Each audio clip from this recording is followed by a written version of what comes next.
Hi everyone, Katie here. Welcome back to another layout video.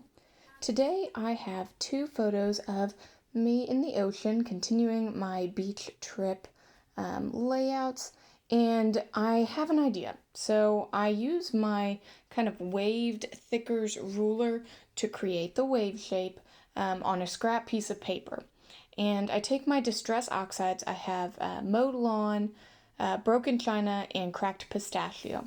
And I want to kind of make like an oceany water wave to go on my layout. So I'm getting my ink on here and I'm trying to do it lightly. I want to be able to cover it up and have it, blend together and, really make a nice ocean wave color. So as you can see, this is like super light ink blending.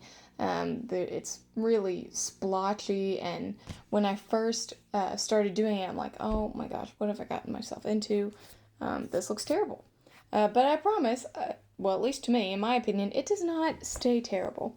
The broken china really concerned me though, because I was like, oh my gosh, this is really overpowering my other two colors. But I kept a light hand on it and just kept bringing in mostly the cracked pistachio. I didn't want too much of the mowed lawn because that is very much a grass green, and that I thought would have overpowered as well. So the cracked pistachio I really used to kind of blend together all of the colors. And then once I felt like the colors were good enough, I knew I was going to put the distress oxide to work.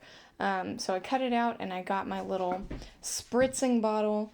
I thought I was going to use my little watercolor brush, but I did not gesso this paper before I used it. So the water really sunk in and absorbed into the water rather than, let me move it around like it would have if it was gessoed. I did try to keep the bottle pretty far away from the paper before I sprayed it, just to give it a nice, even kind of coating, well dispersed rather than, spraying a big clump of water in one section.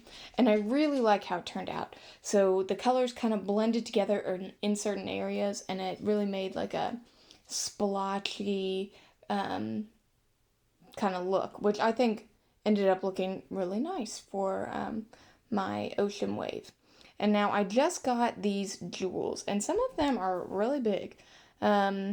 They would not necessarily have been something I would have picked out on my own, but they came in a peachy cheap grab bag, and I am not going to let them just sit in my stash. So I decide, the water, especially in this beautiful sunny day, as it was in my photos, it really, sparkled. The sunlight sparkled off the water. So I was going to make this like ocean wave sparkle. So I put a ton of these jewels all over this wave. I thought about completely filling it in with the jewels, with sequins, with, all kinds of things. But I thought, no, that would be too much. I want to see the mixed media I did below. So I am just spreading these out. And I use about a third of the jewels, so I'm happy with that. And while it's a little different, I really like how it turns out. So I get out some sequins because I know I want more on the little wave piece, and I just pick out this kind of a light blue and a clear sparkly sequin. And I just, pick them out of the bag and just kind of hold my hand up and sprinkle them, let them go where they land. I think this helps my creative process. I don't nitpick like, oh man, I should have moved this sequin just a little bit this way, and oh, that can't be next to that color. It kind of takes the guesswork out of it, and I think it looks a lot better, and I don't overthink it. So that's what I'm doing there with the clear sequins and now the blue sequins. And you know what? Some of them are right next to each other. Some of them are right next to the jewels, and that's okay. I really like how it turns out, and I like what it looks like. So I am using my little jewel picker. It has a wax tip on one end and just like a pokey, it's not pointy like sharp, but just like a little pokey end to help me like adjust and really squish the sequins into my little glue dot. I do have a needle nose little glue bottle, which is so useful. And I know a lot of people have liquid glue that they absolutely swear by. And someday I might try that out, but so far I'm still working off a gigantic bottle of Elmer's school glue. It's non-toxic, so I think that it works really well for my scrapbooking, and I guarantee it is some of the least expensive on the market, and I think it holds pretty well. I mean, as long as you are a sufficient gluer, it works pretty well. I never notice, big marks or anything, it dries clear, so, yeah, I really like it. Now, I am using my little edge distresser on the edge of my little wave just to give it some texture and make it, not quite so clean lines. My suggestion, if you're going to do this, is wait, be patient, and let your paper dry. So I did rip the paper actually in 2 places. It's not a huge rip, it's just a little bit. But that was purely because I was impatient and did not let my paper dry after spritzing it with the water on the distress oxide. Again, I still like how it turns out, so it's totally fine, with me at least. So I pick out this background paper. It's just a piece of cardstock. I believe it is a basil cardstock, but I do not recall the name of the color. And I keep trying, you're going to see me try this a few times, but I have this copper metallic We Are Memory Keepers washi tape. This is another thing that I just got from my Peachy Cheap grab bag, and, I don't want to let it sit forever. I really like how the copper color looks with my kind of oceany colors, so I definitely want to make sure I get that on there. But right now, I'm focusing on my photo mats, and I just used that same piece of paper. It was just a scrap piece of white paper. It doesn't even completely cover my photos all the way around with the mat, but you know what? I cover up the bottom, so it does not even matter. I think it is a great use of my scrap paper. And here, I apologize. I must have knocked my camera or something because now my top half of my paper is out of view. But I promise I'll show you what's going on before the end of the video, and I'll tell you what's going on with it during the video. So I like how I arranged my photos. I really like how they tuck in to the wave and I guess kind of look like they're spilling out of the wave, and they're pictures of me in the ocean, so it just seemed very appropriate in my mind. You see I got to touch up my little roughing up of the edges because it didn't get quite as rough, when it was wet and I was tearing it. But again, that's okay. It's my impatience that caused it. Again, love the copper color here. Do not love how it looks behind the photos. But man, I'm going to make sure that I get this on here. So now I'm adhering my wave. I figure it's, for the most part, it's dry enough. I used double-sided tape, and I thought, just along the bottom though, I thought I was going to use some kind of foam or something to pop up the front of it, just to kind of give it a little slope and a little bit more texture, but the more I thought about that, I decided, no, I'm just going to leave the top open. Didn't know if I wanted to tuck anything more under it, but the jewels are pretty thick already. I don't want to create, a 1/2-inch thick layout. While sometimes that's a ton of fun and it's awesome, that just isn't very practical, in my opinion, for my layouts that I put in a big album. So I just leave it completely unadhered at the top, and I think it actually really works out nicely. So here I finally find my place to put my copper washi, and it is right at the top. It's going to be like a little shelf for my title. Now, my title, you see I've got those sparkly blue thickers to my right, and I have 2 sets of these. I was lucky enough to find them on clearance for $1 each, and they are well used, 1 set, and I've got, 2 that I'm pulling from, trying to make them work out. But I am spelling out the words Ocean Dweller.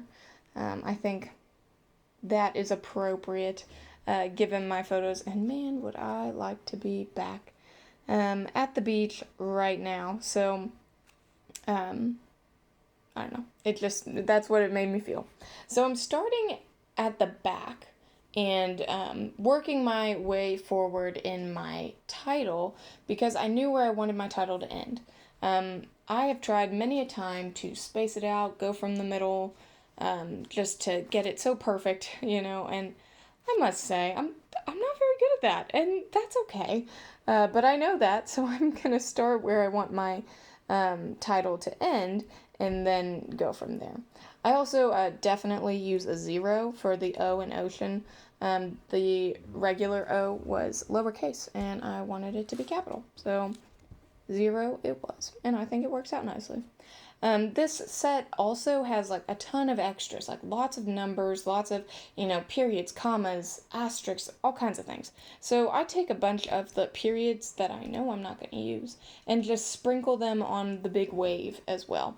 Just kind of bringing the sparkly blue in throughout the layout, and using up some of the pieces that I probably wouldn't have otherwise used, at least not for a while. Now, I know I want my journaling to go to the left of my photos. That seems like the most logical space for it to go. And I'm going to write directly on the paper. So I'm making journaling lines, and I'm using my sparkly Jelly Roll pen. It doesn't have a color to it, it's just sparkle, which I think every layout can always use more sparkle. And it doesn't really highlight how poorly I made the lines. Like, they're all straight, but they're not even. I don't know how I messed it up so badly this time, but they're definitely not even and not as parallel as they could be. But you know what? That's okay. I am journaling just a little bit about how this was the only day we could really get in the water because it was the warmest. This was a trip over, March, April weekend into the northern part of Florida in the Panhandle. So I was really happy to be able to get in. It was a little cold at first, but I got in and wished I had my float so I could have stayed in longer. But that's okay. So I'm getting out my embellishments now. I have a whole slew of stickers and things. What I'm using right now are some paper house stickers. They are actually intended to be a photo frame that you put, all the stickers around, and it came with a cute little, cardboard little frame and everything, but I mean, it was on sale for $1, and I'm like, yes, I can use that in my scrapbooking. So I'm peeling off a few of these stickers and stacking them up, little flowers, little birds, there's a flamingo and a toucan, I've got this cute flower with a sparkly seahorse, there's a cute little gem looking one that has, a turtle on it, and I moved that around so many times. And now I'm adding these last two from a piece of a set I've already had before, just kind of adding them in here, and I promise you'll see it here in a second. But I'm just trying to, finish up my embellishing. I feel like the top, that you cannot see right now, is a little too naked for my preference, so I'm trying a few things. But ultimately, I decide splatters are the way to go. So there you go. Now you can see the top. I decide to not use my color shine. I want to use ones that are not going to sparkle and shine. Just add some color and busyness there up at the top. They're from Delusions. And then that will finish up my layout. Thanks so much for watching. Bye.